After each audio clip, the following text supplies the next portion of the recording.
Welcome to the Be Curious podcast, the podcast that champions solutions to some of the world's biggest problems. I'm your host, Louise Houghton, and in every episode, we get curious about a different subject, from the food that we eat and clothes that we wear to ocean plastic and overflowing landfills. All of our guests have brilliant minds and innovative ideas to make sure that you and I can live a sustainable, conscious, and pollutant-free life. And the best part is, this podcast is not just about listening. Here we are building a community of like-minded individuals who are curious about finding an alternative way to enhance their lives and the longevity of the planet. And if you're already curious and want to win some of the sustainable products or services offered to you by our lovely guests, then why not head over to our Instagram, where you can find out about our giveaways. All the information on how to enter is there at BeCurious_podcast. It is such a pleasure to share what companies and organizations are doing for future generations. Everyone featured works in a sustainable way, and I love how much people are on the same page, wanting to create and innovate in order to make change. If you feel the same, then why not follow in my footsteps and sign the Science Declaration? This declaration is a call to all nations, societies, and organizations to devote more resources to the advancements of science and technology. They're encouraging people internationally to join forces in battling debilitating diseases, ensuring sufficient food for a growing world population, stopping the destruction of our environment, and engaging in joint endeavors to elucidate the secrets this fascinating universe holds. To add your name, go to make-science-not-war.org and take an active stand to demand more money is put into improving rather than destroying our world. You can also hear more about this declaration at the Future Insight Conference that's being held in Mainz, Germany on the 10th and 11th of July.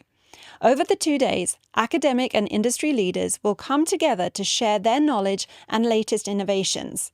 The conference focuses on interdisciplinary and transdisciplinary conversations and will cover topics of science, technology, and everything else making huge steps forward in their respective industries.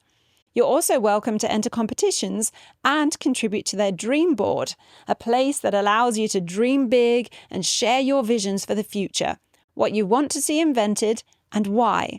It's really your chance to get involved and take an active role in leaving the planet in a better place than when you were born onto it. That's how I see it anyway, and I hope you share the same view. To check out the competitions, get tickets, or write out your dreams, head to curiousfutureinsight.org for more information.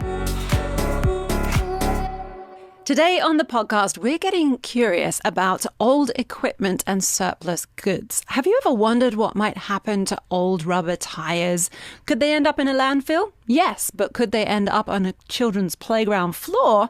Yes, that's a possibility too. And here to share more about that and repurposing all of these used goods is Greg Berry, who is the founder and CEO of Municibid and also Surplus. Thank you so much for joining us, Greg. It's such a pleasure to have you on the podcast. It's a pleasure to be here. Thanks for having me. Now, this is a huge topic, and I'm so excited to dive into it with you today. Do you want to start by just sharing a little bit more with our audience about what Municibid and also Surplus do? Sure. So Municibid is a company I founded in 2006. It's an online auction marketplace for governments to sell and auction things they no longer need, confiscate, lost and found, anything they have in possession that they would like to liquidate. So we give them the option to be able to do that, and they do that online. It's very similar to eBay, but we follow regulations that they need to follow, so that's a huge differentiator. So it is open to the public across the country and in Canada.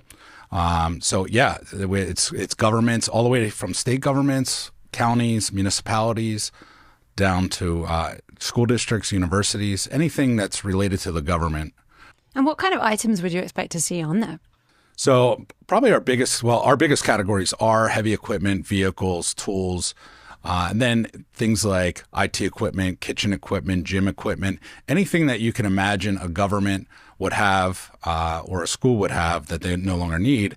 But then in addition to things that you would not think they would have, such as airplanes, log cabins, bridges, just a number of different oddities that would sell. Old buses or ambulances. Exactly. Yeah. I think at this point, 18 years in, we've pretty much seen it all. So take us back to 2005, then nearly 20 years ago now, when this idea first came into fruition. What was the idea behind it? Is it what it is today? Sort of, actually. So I ran for a local town council. There was an open position after a long time, and I was just kind of curious about what that experience would be like. I ran and I won. And so, that was a whole learning experience in itself. But then when I got on council, I'm basically a lifelong entrepreneur. I started my first company right out of high school and never worked for anyone other than, part-time jobs in high school. And so other than myself. In 2005, when I was elected, I saw right away that we were having a real problem. Our town was having a real problem selling things we no longer needed for a true market value. And was this back in Philly? This was outside. This is in Pennsylvania in the suburbs of Philadelphia. And so we would sell this used police car for $300, let's say. But it was really worth $3,000. And then the next agenda item later, we would argue over $1,000 to pay for a project or, some other equipment. And I'm like, well, this is crazy. Like, why are we selling it? And it was just the process that governments were using at the time, and some still do, that basically put an ad in the paper and you have to go to the town hall, fill out a bunch of paperwork. And so what would happen is we'd have 2 or 3 people, maybe if we were lucky, go to the town hall, fill out this paperwork, and just put in lowball bids. So we'd end up awarding this $3,000 car for $300 because that was the highest of the 3 lowball bids. And so, I saw that this was also a problem in surrounding municipalities across the state of Pennsylvania and across the country. And just being kind of a problem solver and a tech guy, I put up this very rudimentary website just to see if it would work. And it did. We sold, the very first item we sold was a riding mower that a small town had, and they were hoping to sell it for $100, and it sold for $500, and they were thrilled. The next item was a police car that had a blown engine, and they were, again, hoping to sell it for a couple $100 because that's kind of what they were used to getting. And it sold for $2,800. They thought there was a problem. With no engine? Yeah, a blown engine. And they thought there was a problem. They called me and said, "Hey, Greg, I think your system's not really working right." And I'm like, "No, I think, let's see if they show up." And sure enough, the next day they showed up. So the winning buyer showed up with a check and took the car away, and they could not believe it.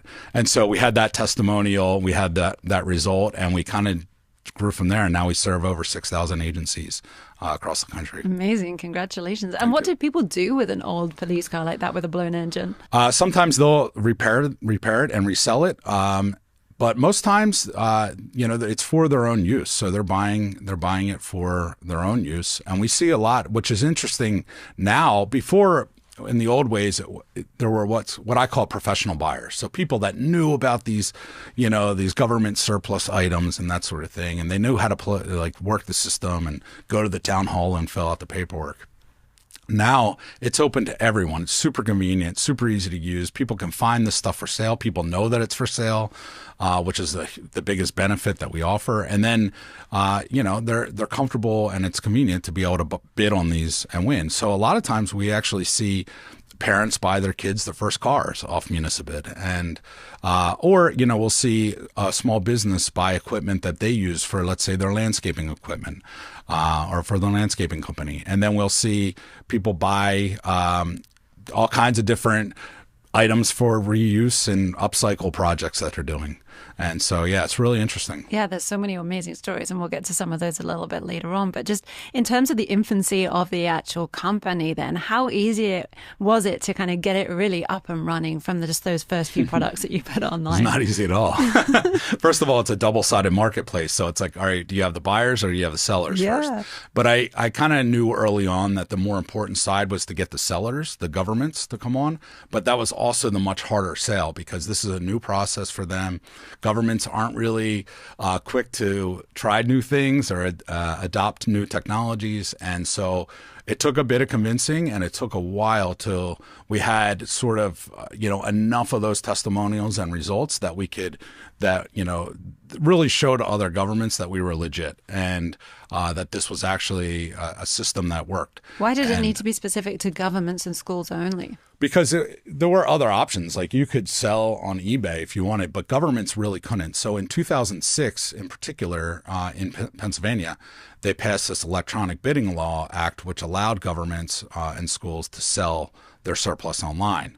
So this was kind of new, at least in Pennsylvania, but pretty much the entire country. There are some other providers that have been around more in the South and like kind of the West, but not in the Northeast, which is where we still are the largest provider in the Northeast and then now into the Midwest. But we serve governments and schools all across the country at this point. So yeah, it just kind of like one at a time really at the beginning, and then they would refer each other. So this public works department director in one town would talk to the guy next in the neighboring town, and there's like, well, who'd you use to sell this backhoe or this dump truck? And they're like, oh, we use Municibid. So, a lot of our business has come from referrals from other governments talking to each other. That's amazing. And did you have the tech down yourself, or did you have to hire in people who knew how to work all of that website?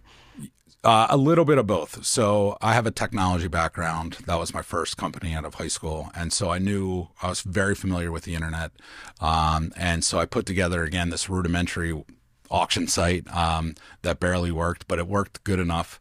And I had a developer that I worked with, to implement changes and that sort of thing. And then, but I did all the marketing myself. And in the very beginning, so I talked about, sort of going town to town to get them to sell with us. But then what we would do is we would go to every Home Depot, Lowe's, grocery store, anywhere that we could put up the flyers with those little rip-off tags at the bottom with our website and what we're selling. And then also kind of local advertisements.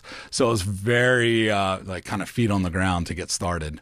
Obviously now we have a much more sophisticated marketing campaign, a marketing director and that sort of thing. Nearly 18 years later, you're soon to celebrate your 18th anniversary. Yeah, that's great. Congratulations. I can't believe it. I thought when I started this, it would be about 5 years. Well, here we are. Doing amazing. So well done on that. And thank you as well for taking all of these used products and equipments off the landfill, because really, that's kind of a big issue that we're talking about here, is if they don't get sold and they're not upcycled, then it ends up in the landfill. Sure. And our landfills are overflowing at the moment. Do you want to talk on that? Sure. Yeah. I mean, so a lot of these items that wouldn't be sold would go to a landfill. So there's a couple opportunities for governments to sell. And then if they don't have any buyers, they can try giving this stuff away. But typically it just ends up going into a dumpster and into a landfill. And, so obviously there's items that have value, pieces of heavy equipment, vehicles, if not for use, for scrap metal purposes, so that kind of diverts. But there's other things like computers, tires, even fire hoses get upcycled into cool new products like belts and handbags and all kinds of just interesting accessories. You'll often find artists as well doing strange things with old bottle tops or something exactly. like that too. So anything can be upcycled. Exactly. Yeah. And so there's all these creative and unique ways that buyers use the items they won for. And so it could be even like a fire truck that can no longer be used as a fire truck to be used on a farm to be able to hold water and water the farm. There's just endless opportunities for different items. I love that you said that people will buy a car for their child, who's just passed their test or something like that on a secondhand bidding website like yours. But why do you think that there is this idea that people always want new things? Probably to keep up with the Joneses thing. But, with that said, there's also a lot of people who are looking for used items. So just as many people, like, for example, the hardest items to sell is used furniture. For some reason, and I'm guilty of this too, like I just want to buy a new chair, or something new.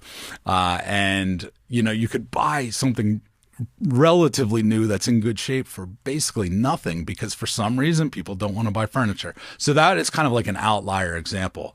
But there is no shortage of people that buy all kinds of different items. In fact, I am often surprised that things even sell. Like I'm like, there are people like, bidding against each other to buy this thing. And so, yeah, it's most of the items in my apartment are actually secondhand, apart from my bed. Yeah. That was then the well, mattress. Yeah, that mattress is kind of a whole other deal. I don't know. Back in England, I would used to think that people would buy a secondhand mattress, no problem. But here, for some reason, it's a very different mindset. People don't like to sleep in someone else's bed. I've heard that a lot. Interesting, yeah. But if we talk about, the waste issue, then who do you think is really to blame for people always wanting new things? What is keeping up with the Joneses? I think it's a societal thing. And I'm not sure that's necessarily new. So, yeah, I mean, I think it's just a matter of society and how, people are kind of competitive with each other to make sure they have the best and the brightest new toy or new piece of equipment or new vehicle. But how do you think that we need to change people's mindsets then in order for them to see that there are alternative ways of purchasing? What's interesting is, so when I started Municibid, it was right before the 2008, economic downturn. And I was really kind of concerned how that was going to affect our business. It actually helped our business. Then again, in 2020 with the pandemic, I was very concerned, who's going to be buying this stuff. And unbeknownst to me, people were looking for deals. They didn't want to buy new. They still needed a vehicle. And in fact, the whole supply chain issue really helped us as a business, but helped the buyers too, because these governments were selling these vehicles still, and they were available. So you could go and buy this vehicle today and drive it off the lot, basically. But if you went to a dealer, you'd have to wait 6 months because of the supply chain right, issue. Or even wood coming in from Scandinavia. There was all of these ships sitting outside the ports and couldn't get in, could they? It's all types of different items that governments happen to have available. And so, people were able to buy them. And it wasn't even necessarily a matter of a discount. In fact, some used cars were selling for more than their newer vehicles because you couldn't get the newer vehicles. And so that was an interesting, issue that was, kind of a result of the pandemic. And then, but it was a benefit for our business, but also a benefit for the buyers. And I always like to say, and it really is true, that Municibid is a win-win-win. The township or the municipality or school, they win because they're able to sell their stuff for a true market value. The buying public, the person that's winning, is able to source an item they might not otherwise have found. And then the taxpayers of the government are, not having to make up for all those lost funds. So we have governments that are selling millions of dollars worth of stuff each year. If they're only getting 10% of the true market value, those are like real numbers. Especially when it's a small town. But what about electrical equipment then? Because electrical equipment is something that is always developing, and you understand the need for like a newer computer because it's just going to run more efficiently or something like that. How do you deal with things like that? Yeah, so typically, every now and then we'll have a town or a municipality. And when I say that, again, I'm talking state government to counties and municipalities and schools, universities. They'll have maybe a computer here and there. Some will sell them by the pallets full. So it really does depend, but there's value actually in these computers because of the precious metals inside them. So we'll have e-waste companies bid against each other for basically the right to buy these pallets of computers because they're interested in the gold and the other precious metals that are within the computer itself. So they'll strip them down, they'll strip out the gold, and then they'll send that off to the rest off to recycling for scrap metal. I never knew that there was gold inside the computer. Yeah, it's pretty interesting, especially the older computers, which, let's face it, governments tend to have. So, yeah. Mm-hmm. Why do they need gold inside and all these precious metals? I'm a computer nerd, but I think it has to do with the way it conducts electricity. But I think that's the extent of my knowledge of that.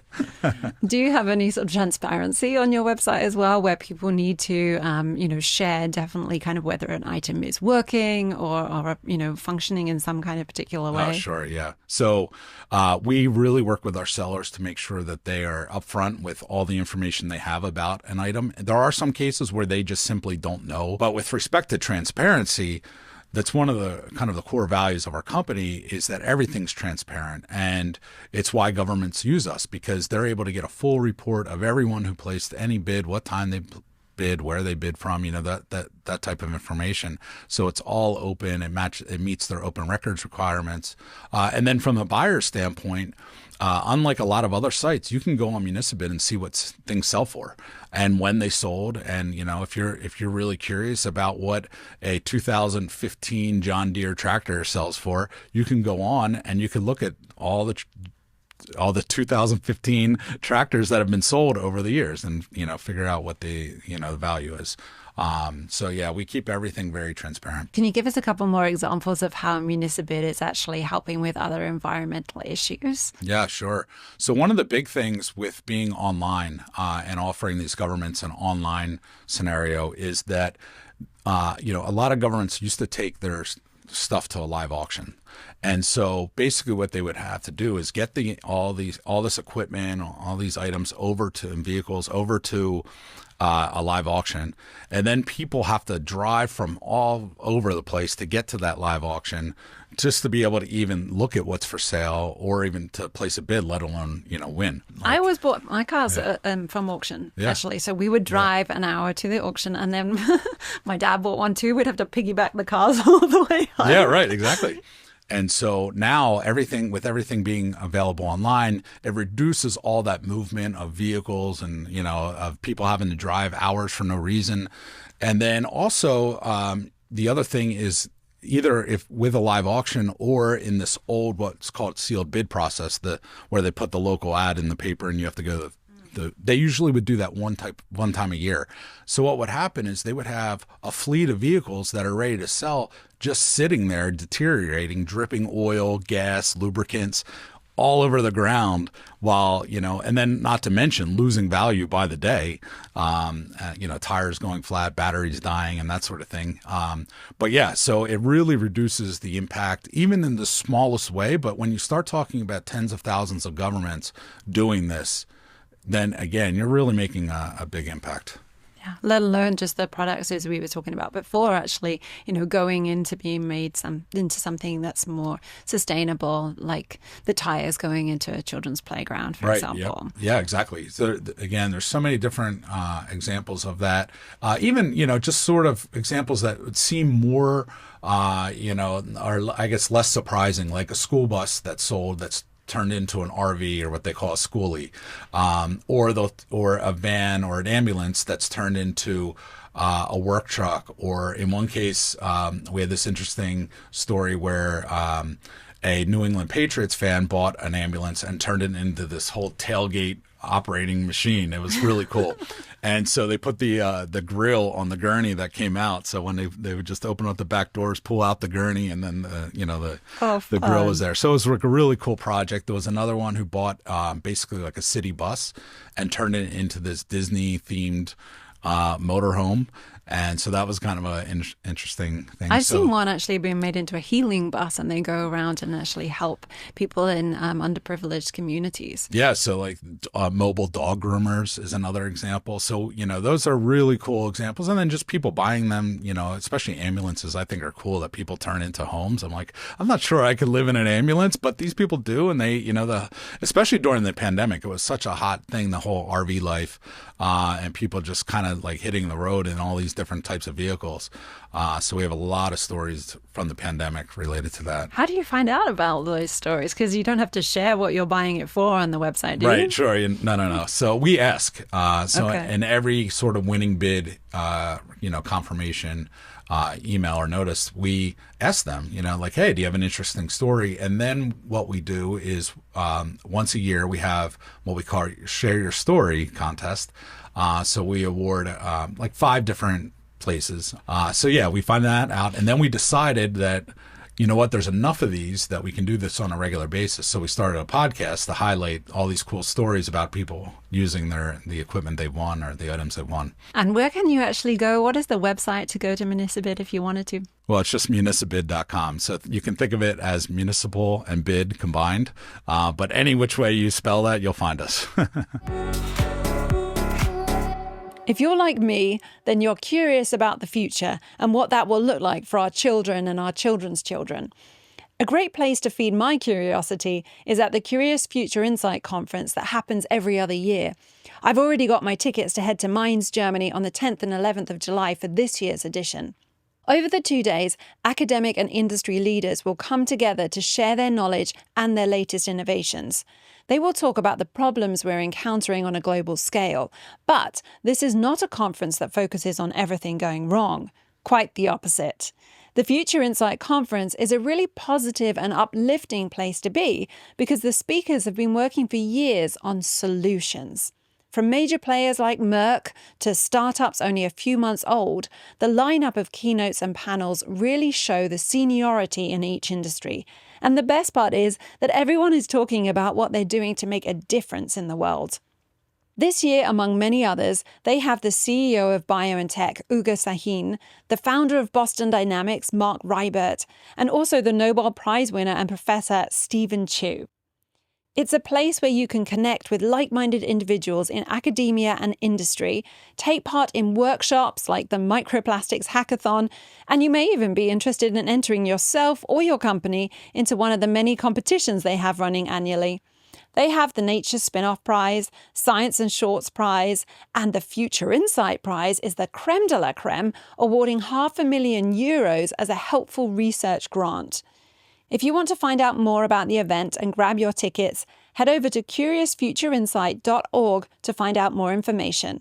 I'll also put a link to the page in the show notes. And if you do come and you see me there, please don't be shy and say hi. It would be such a pleasure to connect with you all.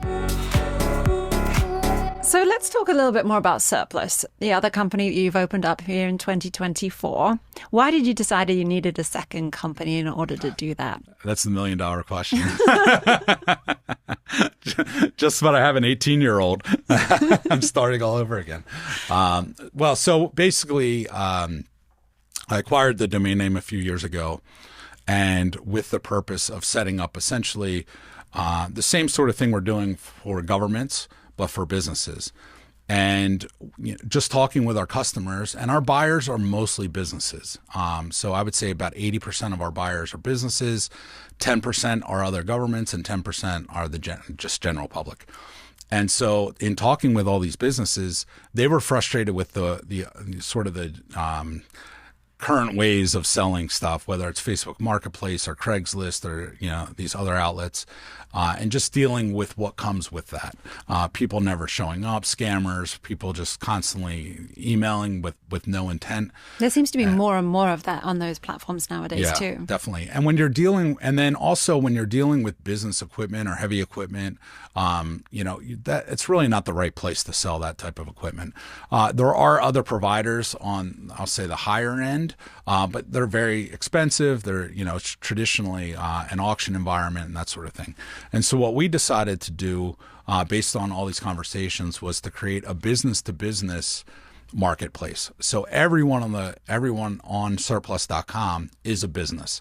And so you have to prove that you're a business in order to join. So we wanted this sort of closed marketplace just for business people because we wanted to have a premium listing service. So instead of an auction, it's essentially a classified, but allows businesses to set an asking price, and then it allows potential buyers to make offers. So it is a members-only platform, correct, but do they have to subscribe to something, or they just have to register? No, it's a free service if you want to just be a member to buy. But if you want to sell, there's an annual membership fee, which allows you to sell an unlimited number of items per year, which really makes sense for these businesses. And are there other competitors in the market doing that kind of thing?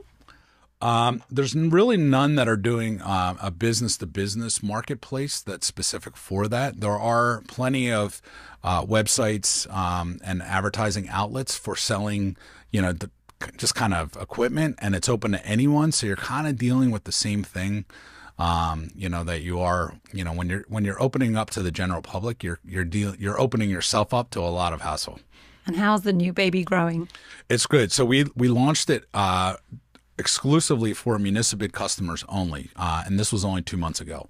And so we're just 2 months into it, and we're about to push out our marketing campaign on a national basis. Well, it's a local, regional, and national basis. And that's where we'll see how it really does after a few months of that. What are your kind of short-term goals with it? Yeah, so we'd like to get upwards of about 1,000 companies by the end of the year using it, our members. And I think we'll do that. I think it's a pretty reasonable amount, but there are 30 million businesses in the United States or more. Now, obviously not all of them are the right fit for this. Because we're a premium classified site. So in fact, we only allow items to have a $500 minimum value. So we don't allow for someone to come on and sell like an old fax machine or something like that. So we want to keep everything higher dollar worth or a higher dollar value. Is it U.S. only, or could Canada or U.S. and Canada right now? But I definitely can foresee this expanding globally.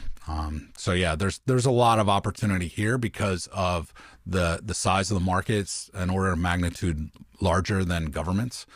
There's about 90,000 governments in the United States versus 32 million businesses in the United States. So obviously, as we've been saying, surpluses for business to business only, members only, and then Municibid for governments and schools to sell only. What kind of tips would you have for just the general public who had old equipment that they were wanting to sell or not put on the landfill? Sure.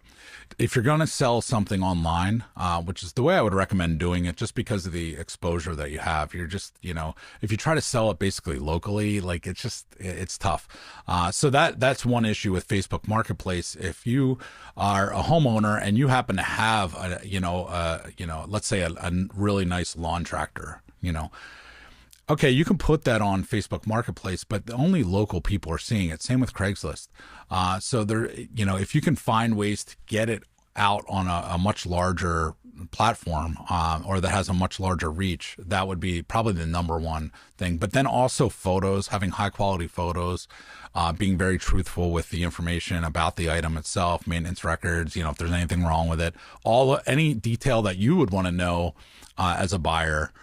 So if you really kind of have to put your buyer hat on and say, what questions would I ask about this item if I were buying it? Because those are questions. Yeah, the transparency. It's almost if you see something that says good as new, you sort of don't believe it. But if it says it's got a tiny scratch on the left-hand side at the bottom and they send a photo of this tiny scratch, you sort of believe that it's more genuine, that there's nothing else wrong with it. Yeah, so I think full transparency makes a big difference. But what kind of other sites would actually get it out there to a wider audience then? There are some sort of national auction sites, but they typically don't tend to work with the general public. They're also, either dealing with businesses or governments. But typically, just a member of the general public isn't going to go that direction because they just don't have, expensive equipment that's really worthwhile to go to that degree. So yeah, it really kind of does depend, which is exactly why, or one of the many reasons why we started Surplus, because there really isn't a way to have this national exposure for this equipment that is just for businesses. How big is your team now? So we have 6 full-time and then about 15 other contractors and freelancers across, different departments. All based in LA? No, we are nationwide. And so when I started Municibid again in 2006, I purposely set out to make it remote first. And, obviously being online, it's a little easier to do that, although not as easy because of the amount of trade shows and sort of in-person meetings and demonstrations that I had to do back then. Now it's a little different. We have a sales team, and it's a lot easier to be remote. Now we did have offices for a long time. And then, kind of leading into the pandemic, but actually before the pandemic, everyone started working from home a little bit more. And then the pandemic hit, and then we just got rid of our offices. But we were really kind of remote anyway, so it wasn't that big of a deal for us to do it. I do miss being in the office, actually. We had a lot of fun, but we are very good at working remote, and a lot of us are on the road quite a bit anyway, so it makes sense. Fantastic. Well, I wish you the best of luck with Surplus. It sounds like that's a really new. I wish you the best of luck with Surplus. It sounds like it's going to be a great new baby that you've got to nurture after you've got this 18-year-old that's going to pack up and leave home, go off to college, or something like that. Maybe I was afraid of being an empty nest. There you go. It's been such a pleasure talking to you today, Greg, learning more about Municibid and Surplus and hearing about all of the solutions that you're creating with this platform in order to take these things away from the landfill, because ultimately that's kind of what we want to get curious about, is like how to find these solutions to these environmental challenges that we're up against in this world that we're in today. And where can people find more information about your podcast and, just your websites again, Sure. if you want to relist them? Yeah, everything is on municibid.com, and then we're at Municibid on all the socials. Fantastic. And we'll put it all in the show notes as well. And Instagram is, of course, where you can find more information about our podcast and everything that we're doing, our giveaways that we have going on, and who our other guests are that are coming up on the future episodes. So go to BeCurious_podcast if you want to find out more information about us and keep up to date. My name is Louise Houghton. Thank you so much, Greg, for being a wonderful guest with us today on the Be Curious podcast. And until next time, stay curious.